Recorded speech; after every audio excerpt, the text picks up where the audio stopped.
Et oui, coucou les loulous. Horrible, j'ai envie de me frapper en me disant ça. Plus sérieusement, salut, c'est JR, l'acteur préféré de ton acteur préféré, et bienvenue dans ce nouveau conseil d'acteur. Aujourd'hui, on va aborder un sujet pas extrêmement connu du commun des mortels, du grand public, et qui est extrêmement important pour nous, déjà êtres humains, mais surtout pour les acteurs. Et j'ai nommé la mémoire.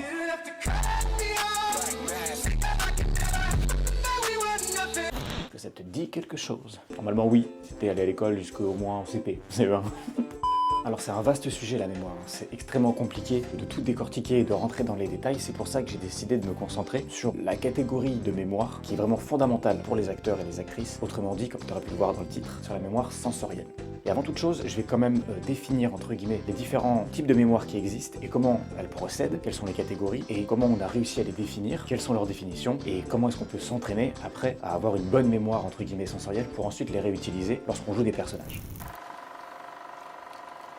Quels sont les différents types de mémoire? Alors il faut savoir qu'on n'a pas tel ou tel type de mémoire, on a tous une mémoire, mais cette mémoire est composée de plein de petites catégories de mémoire. Ce que j'entends souvent, ou ce que je lis souvent quand je lis des études sur la mémoire, c'est qu'on peut considérer la mémoire comme une grande armoire avec plein de petits tiroirs. Et on remplit généralement nos tiroirs de souvenirs ou de choses, et chaque tiroir en fait est une sorte de catégorie de mémoire, et on remplit au fur et à mesure en fait notre mémoire de différents souvenirs ou de différents types de souvenirs, de choses, selon la mémoire qu'on utilise. Et donc déjà pour commencer, avant de parler de la mémoire sensorielle, on peut diviser notre mémoire en deux types de mémoire, à savoir la mémoire à court terme et la mémoire à long terme. J'ai l'impression de faire une conférence scientifique sur la mémoire, ce qui n'est pas du tout le cas. Je vais essayer d'expliquer sans trop rentrer dans le détail parce qu'encore une fois, je ne suis pas scientifique, donc je vais essayer de schématiser rapidement en fait ce qui correspond à notre mémoire. Donc la mémoire à court terme et la mémoire à long terme. Là, c'est vraiment les deux catégories qui après seront divisées en sous-catégories. Déjà pour faire une définition assez rapide de ce qu'est la mémoire, c'est à la fois la capacité d'apprendre quelque chose, mais surtout la capacité de s'en rappeler et de s'en souvenir dans le futur. C'est pour ça qu'on dit qu'il y a court terme et long terme. Sur le court terme, c'est la capacité à retenir et à apprendre quelque chose tout de suite, entre guillemets en instantané, mais surtout c'est la capacité de mémoriser cette chose et de s'en rappeler un jour, une semaine, 4 ans après, sur le long terme. C'est ça, mémoriser, et c'est ça le principe de la mémoire en fait. C'est pour ça qu'on différencie bien à la fois mémoire court terme et long terme.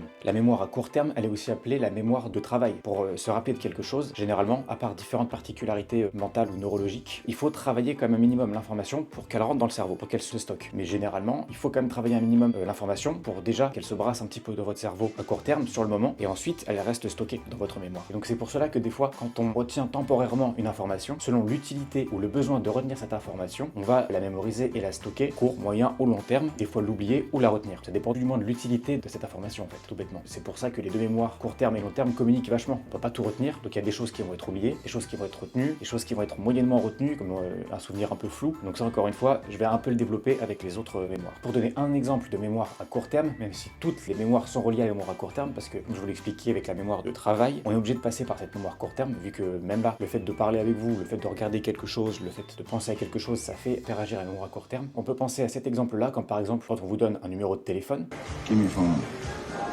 Avant de l'écrire quelque part ou de le rentrer dans votre téléphone, si par exemple vous l'avez pas sur vous, votre téléphone, et qu'on vous dit alors moi mon numéro c'est le 06 nanana, tu vas être là, ah oui d'accord, ton numéro c'est ça, ok très bien, vous allez le retenir le temps de le noter, peut-être 1 heure, 2 heures, vous allez, alors le numéro c'était le 06, ok d'accord, 06 ou 07, donc vous allez le retenir 1 heure ou 2, voire peut-être un jour, le temps de le noter, et une fois que vous allez le noter, que vous aurez stocké entre guillemets l'information, pas dans votre cerveau mais dans le téléphone, généralement vous allez l'oublier. Et c'est même cette mémoire court terme du coup qui fait les ponts avec la mémoire long terme, pour savoir quelles sont les informations importantes à retenir pour le long terme ou à effacer directement. Sinon, il y aurait trop d'informations à retenir. Donc ensuite, un deuxième type de mémoire. Et cette mémoire, c'est la mémoire sémantique. Alors cette mémoire, en fait, elle est surtout liée au savoir qu'on a pu acquérir tout au long de notre existence. Donc en fait, les connaissances générales qu'on a pu avoir, notamment l'actualité, les mots qu'on a appris, l'usage d'un objet, toutes les connaissances qu'on a acquises. C'est vraiment tout ce qui est lié au savoir, aux choses qu'on a pu apprendre. Et donc ça, c'est pareil, c'est toujours relié mémoire court terme et long terme, les deux sont forcément liés, mais tout ce qui reste dans le long terme, c'est vraiment des choses qui sont extrêmement utiles pour le cerveau, qui ont été apprises dans le passé, utiles dans le présent, et elles seront toujours utiles pour le futur, c'est pour ça que le cerveau ne l'oublie pas. Ensuite, la troisième mémoire, c'est celle dont on parle le plus souvent, c'est la mémoire épisodique. Cette mémoire épisodique, en fait, c'est la plus classique, comme je vous dis, on parle d'elle le plus souvent, c'est celle qui nous ramène à nos souvenirs. Donc en fait, souvent, cette mémoire-là, qui nous permet de nous rappeler de moments forts émotionnellement, sentimentalement, dans ce qu'on a pu vivre, que ce soit des bons souvenirs ou des mauvais souvenirs, et qui nous ont marqués, et qui nous permettent de nous construire, elle est extrêmement importante dans le sens où elle nous permet aussi d'anticiper sur le futur. Un exemple tout simple. Si vous avez vécu dans le passé, soit un passé court ou moyen terme, mais par exemple un mauvais voyage, si vous êtes parti en Italie 15 jours et que vous avez passé un voyage horrible en Italie, ce souvenir va vous rester en tête et vous allez vous dire « Oh, s'il faut que je parte en vacances, j'ai pas trop envie de partir en Italie parce que j'ai eu cette mauvaise expérience. Je me souviens d'un jour où on est parti à Rome, il y avait des embouteillages, les gens n'étaient pas sympas, et vous allez vous rappeler ce souvenir. Et ça va vous permettre, entre guillemets, vous permettre de plus ou moins vous protéger sur les futurs voyages. Car si vous voulez, cette mémoire en fait rassemble tous les détails, les contextes dans lesquels des actions passées se sont produites, et souvent les émotions qui y sont rattachées. Donc ça vous permet de vous souvenir de moments forts de votre passé, et donc d'anticiper potentiellement les actions futures, quoi, pour vous protéger si c'était pas des bons moments, ou au contraire de recommencer si c'était des bons moments. Quatrième mémoire. Cette fois-ci, c'est la mémoire procédurale. Elle est liée à notre apprentissage, au savoir-faire également. Toutes des choses en fait qui sont, on va dire, automatiques pour le cerveau, viennent de la mémoire, on va dire, procédurale. Par exemple, faire du vélo, conduire, marcher. C'est-à-dire que quand on marche, on se rend pas compte qu'on est en train de marcher, ça devient quasiment automatique, on peut discuter en même temps qu'on marche. Toutes ces actions qui sont des automatismes maintenant pour le cerveau sont issues de cette mémoire procédurale qui, au lieu justement de faire en sorte de à chaque fois avoir à se dire alors là comment je fais pour faire du vélo, c'est un pas avant. Non, une fois qu'on maîtrise la chose, ça rentre dans la mémoire procédurale qui fait en sorte que ça devient un automatisme. Et donc là, la cinquième catégorie de mémoire, et donc la mémoire sensorielle, c'est celle que je vais prendre un peu plus le temps de détailler. Le nom le dit, c'est une mémoire qui est liée à l'ensemble de nos sens. La mémoire sensorielle, elle est utile pour les acteurs parce qu'elle enregistre de façon automatique et très brève et inconsciente surtout. On ne se rend pas compte quand en fait on enregistre des souvenirs qui nous touchent énormément, de manière positive ou négative, mais on ne se rend pas vraiment compte quand le cerveau enregistre ces souvenirs extrêmement importants grâce à nos sens. Oui, odorat, vision, toucher et ainsi de suite. Et c'est grâce à elle que l'on peut reconnaître instantanément une voix, un visage, un goût, un aliment, et ça nous permet de revivre ce souvenir en fonction de nos 5 sens. C'est-à-dire que par exemple, si vous avez vu un paysage magnifique, ça vous a ému aux larmes, ce paysage restera du coup bien profondément enregistré dans votre mémoire grâce finalement à la vue. Également le goût, par exemple. Si quand vous étiez petit, vous mangez tout le temps la tarte au citron de votre grand-mère, chaque dimanche vous le mangiez, ah c'était vraiment un goût particulier, j'adorais cette tarte, et qu'un jour vous ne pouvez plus aller chez votre grand-mère pour X ou Y raison, et vous pouvez plus manger votre tarte au citron.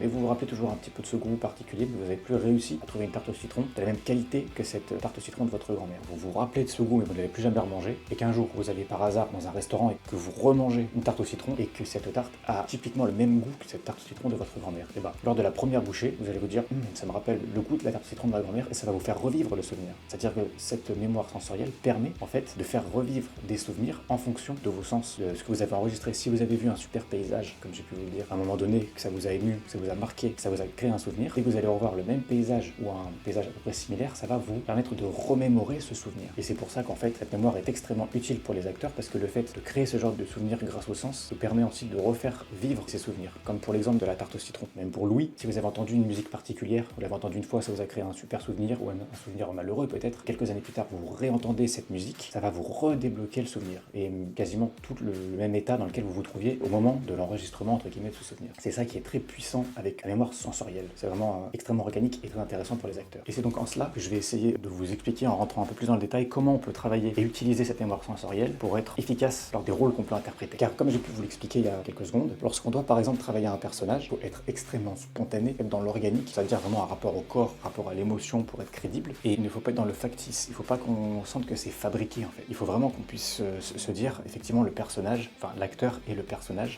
qu'on voit à l'écran est vraiment en train de vivre ça. On l'a vu avec les différentes vidéos précédentes, sur les techniques d'acting ou les carnets de bord ou autres. Il faut vraiment qu'on sente que le personnage est en train de vivre ce qui se passe dans la scène. Et c'est en ça que lorsque l'on monopolise la mémoire sensorielle, ça permet d'être instantanément dans la scène. Et pour ça, il faut utiliser entre guillemets ce que l'on a pu vivre en tant qu'acteur pour enrichir le personnage. Par exemple, si vous avez une scène, on va dire, entre deux amoureux, si vous avez déjà eu la chance de tomber amoureux, vous pouvez vous rappeler les émotions que vous avez vécues, que vous avez ressenties la première fois que vous êtes tombé amoureux, la chose que vous avez ressentie, par exemple, quand vous avez vu votre âme sœur rentrer pour la première fois dans la pièce. Ça, c'est lié par exemple à la vue. J'ai reçu un grand frisson, je me suis senti un petit peu stressé, mon cœur a commencé à battre. Vous pouvez vous rappeler de ce moment-là et dans ce cas après le retranscrire à l'écran lorsque vous allez jouer votre personnage. S'il y a une scène par exemple de baiser, vous pouvez vous rappeler de la sensation que vous avez ressentie lorsque vous avez embrassé pour la première fois votre copain ou copine. Et dans ce cas, ça va vous permettre de vous mettre vraiment techniquement dans votre personnage. Ça va permettre déjà de vous rappeler organiquement ce que vous avez ressenti vous en tant qu'acteur, pas en tant que personnage, et de le réutiliser pour vos personnages. Par exemple, si vous avez une scène de paysage magnifique, si la scène est vraiment grandiose et que, à titre d'exemple, il faut jouer cette scène mais que le paysage en face de vous n'est pas dingue,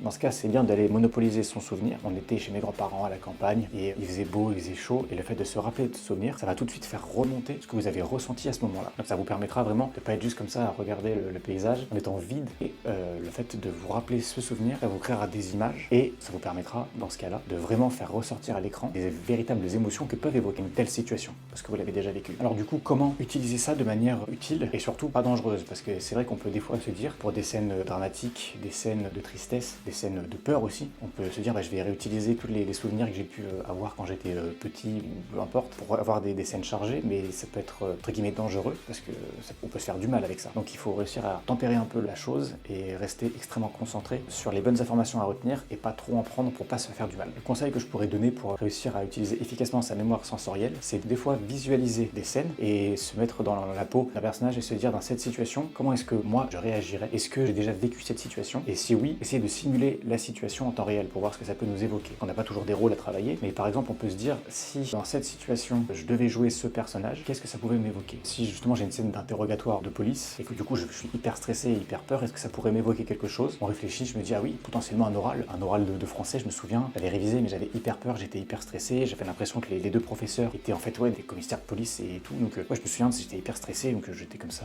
Ça nous permet déjà un petit peu de faire des parallèles et de bosser déjà le personnage et d'avoir déjà une bonne piste. Donc ça c'est pour travailler déjà un personnage avec des choses qui sont déjà passées et comment travailler à partir d'aujourd'hui les futurs personnages avec les choses qu'on a vécues. Travailler nos sens aujourd'hui pour enregistrer nos futurs souvenirs. Je sais pas si je suis assez clair, mais comment essayer de réussir maintenant à enregistrer un maximum de souvenirs, on va dire, pour travailler nos futurs personnages. Et ce que certains font et que même moi je fais de temps en temps, mais il faut réussir pareil à doser entre guillemets, c'est réussir à essayer d'analyser toutes les choses potentiellement mémorisables au jour le jour, toutes les choses heureuses, tristes, qui font peur, en essayant de les conscientiser pour essayer de comprendre toutes les choses qui peuvent se passer en rapport avec ce que l'on peut voir, sentir, toucher, goûter. Moi ça me permet des fois de comprendre justement ce qui se passe dans le corps quand je peux vivre des choses heureuses, des choses malheureuses. Et dans ce cas-là, quand le souvenir est stocké, si le souvenir est stocké, si c'est un souvenir fort, ça reviendra beaucoup plus vite dans le corps vu que je l'aurai plus ou moins cérébralisé. Alors après c'est pas des choses qu'il faut faire tous les jours, sinon effectivement vous vivez plus, vous appréciez plus vraiment les bons moments, ou au contraire, les moments horribles sont encore plus horribles parce qu'au contraire, vous plongez encore plus dans le côté triste du moment triste. Donc il faut savoir juste se rendre compte pendant quelques secondes des choses que vous ressentez et ça vous permettra encore plus de les faire ressortir efficacement lorsque vous aurez besoin de les ressortir en fait. C'est ça qu'il faut réussir à faire.